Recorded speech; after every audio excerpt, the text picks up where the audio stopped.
Support is on the way.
Wow, okay, that is our first proper look at the Pacific in Battlefield 5, and I have to say, it's just a brilliant cinematic trailer. I think it ticks all the right boxes, and if you were already hyped, then you may have exploded now, and if you weren't, then maybe you're a bit interested now. I don't know, but two maps were shown there, Iwo Jima and Pacific Storm, and of course at the end we got a tease of Wake Island. Yes, the classic Wake Island is returning to Battlefield 5 in the Pacific. I think we all knew it was coming in a way, we just didn't know when and how, but I mean, from the small glimpse that we got, it looks absolutely next gen. Now, just a disclaimer for you guys, I'm actually at DICE in Stockholm at the moment, and I've been playing the Pacific maps and content over the last 2 days. Unfortunately, I'm not allowed to talk about specifics of what I've played because there is an embargo for that coming up really soon. But of course, with this trailer being out, we can take a look at it and I can give you guys some insight on what everything is. First of all, I think that we have to talk about the katana and the flamethrower. This is just cool, and DICE have announced that these will be battle pickups in the level. So the previously mentioned katana is a battle pickup, meaning it needs to be found on the battlefield to be equipped. Both factions can use this time-honoured melee weapon when the action gets close and personal. Chapter 5's other battle pickup is the M2 Flamethrower, and its man-portable backpack design will make you highly effective against groups of enemy infantry. So in the trailer, obviously it's really cinematic when the Japanese soldier just goes Kylo Ren mode with that katana, and it seems to be a one-hit kill, and there's some cool animations going on there. So I'm looking forward to that, and of course the Flamethrower, I mean, that's a battle pickup. I'm kind of glad that these are back in the game in a way, because when you've got things like that, they do add more fun sandbox style moments to the game. And flamethrowers, yeah, they're just awesome, aren't they? Imagine flanking someone with this baby. It's going to get messy. It did look like on Iwo Jima there were loads of caves and cavern style areas. So if there's a capture point or something in there and you go on a back rage with the flamethrower or even the katana, things could get really messy for the enemy team. I just realised I didn't even say the release date. So it's coming out on the 31st of October. 8 days to go. In terms of maps, well, at launch we've got two of them, Iwo Jima and Pacific Storm. In the trailer, Iwo Jima is the darker looking map with the black sands and then the volcano at the top, and Pacific Storm is the bright, tropical, really saturated colours. So, Iwo Jima, the US is attacking Iwo Jima on all fronts, and in this beach landing, you'll be engaged in a fight over the thinner part of the island. It's an all-out or nothing clash across wide open black beaches and close range environments like the tunnels of the mighty Mount Suribachi, inviting you to an iconic King of the Hill battle. Landing crafts, aircraft and tanks are plentiful, and each can sway the match in their own way, push the enemy towards the final objective or hold back the onslaught on this highly dynamic map. So from the trailer, it looks like this will open with a big beach landing that iconic World War II beach landing. Finally, we get to do that in Battlefield 5. Ending on the top of the volcano in a mad, chaotic struggle. The Pacific Storm, again that's the brighter, more saturated map. The weather is as treacherous as your foes on this set of islands where a game-changing storm may roll in. Alright, so there's a bit of levolution here perhaps, where a storm can randomly come in every now and again and perhaps go away, reducing your sightlines and evolving the battle. Move between islands with your squad and secure the control points using boats, amphibious tanks or aircraft.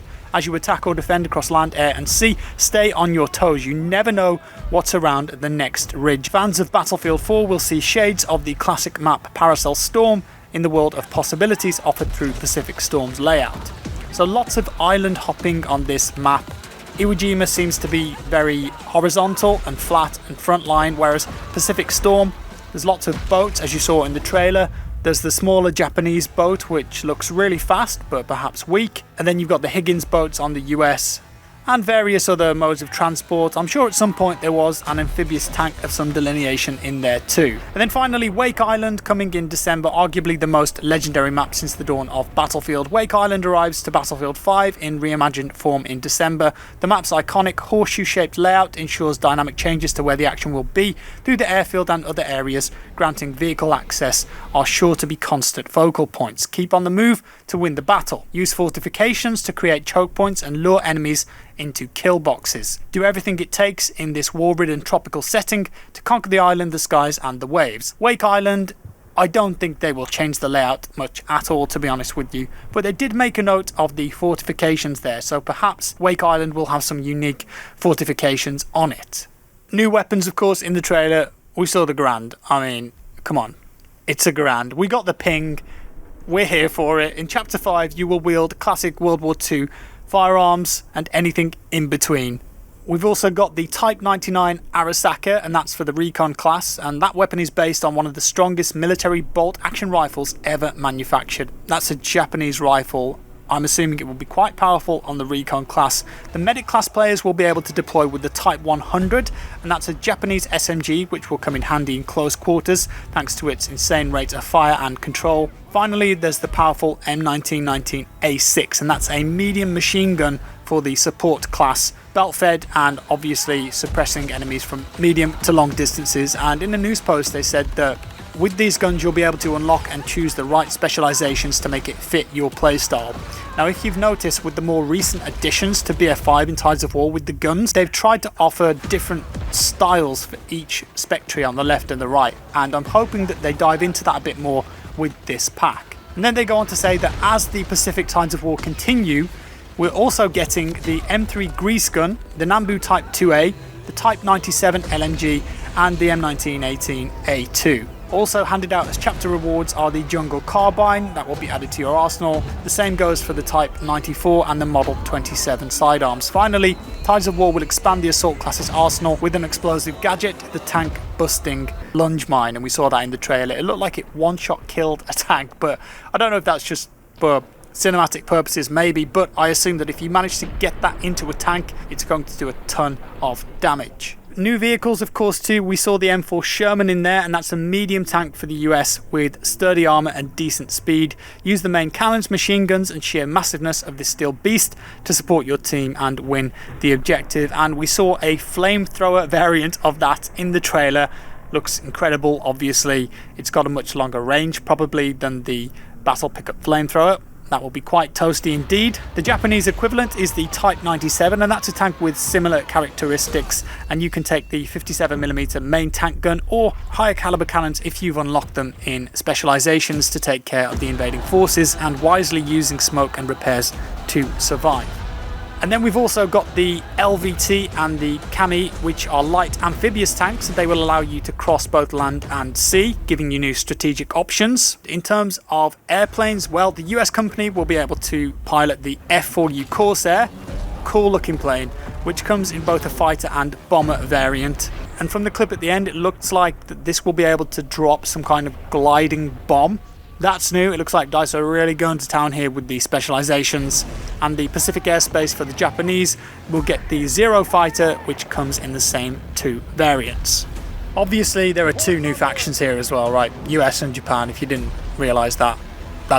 You've got two new factions here, so load of new player models, characters, customizations, all that good stuff. Aside from that, in the trailer, we did see a T-34, a Calliope, or Calliope, not sure how to pronounce that, and that's a tank-mounted multiple rocket launcher used by the US. And I think that's mounted on top of an M4 Sherman usually, but might be a reinforcement here or a specialization. And there was also a Japanese tank in there that looked like a salad, so look forward to that. With that said, I think that's all I've got for you today, guys. I have to say that it looks like World War II now.